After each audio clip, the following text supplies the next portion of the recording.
ओम श्री दुर्गाय नमः। षष्ठो अध्याय धूम्रलोचन वध। मैं सर्वगेश्वर भैरव के अंक में निवास करने वाली परमोत्कृष्ट पद्मावती देवी का चिंतन करता हूँ। वे नागराज के आसन पर बैठी हैं। नागों के फणों में सुशोभित होने वाली मणियों की विशाल माला से उनकी देहलता उद्भासित हो रही है।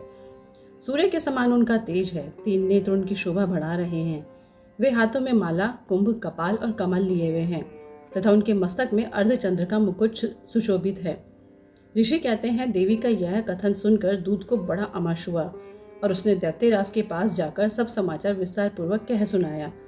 दूत के उस वचन को सुनकर दैत्यराज कुपित हो उठा और दैत्य सेनापति धूम्रलोचन से बोला, धूम्रलोचन, तुम शीघ्र अपनी सेना साथ लेकर जाओ और उस दुष्टा के केश पकड़कर घसीटते हुए उसे बलपूर्वक यहाँ ले आओ।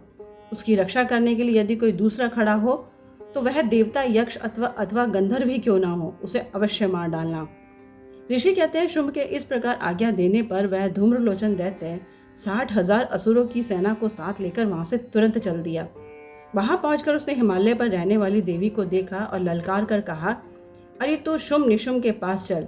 यदि इस समय प्रसन्नता पूर्वक मेरे स्वामी के समीप नहीं चलेगी तो मैं बलपूर्वक झोटा पकड़कर घसीटते हुए तुझे ले चलूंगा।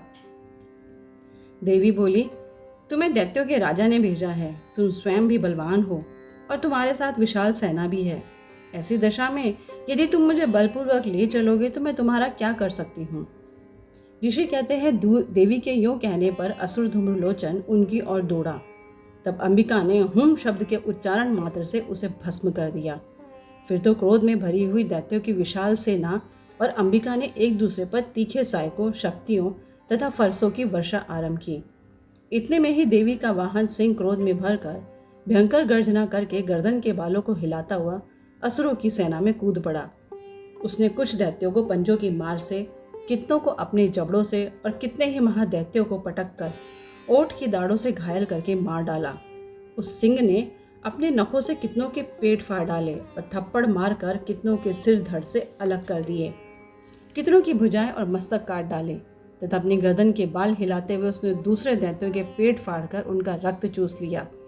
अत्यंत क्रोध में भरे हुए देवी के वाहन उस महाबली सिंह ने क्षण भर में ही असुरों की सारी सेना का संहार कर डाला। शुंभ ने जब सुना कि देवी ने धूम्रलोचन असुर को मार डाला तब उसके सिंह ने भारी सेना का सफाया कर डाला। तब उस दैत्यराज को बड़ा क्रोध हुआ। उसका ओठ कांपने लगा। उसने चंड और मुंड नामक 2 महादैत्यों को आज्ञा दी, हे चंड और हे मुंड, तुम लोग बहुत बड़ी सेना साथ लेकर वहां जाओ। उस देवी के झोटे पकड़कर अथवा उसे बांधकर शीघ्र यहाँ ले आओ।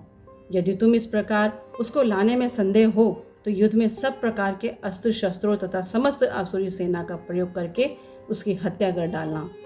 उस दुष्टा की हत्या होने पर, सिंह के भी मारे जाने पर उस अंबिका को बांधकर साथ ले शीघ्र ही लौट आना।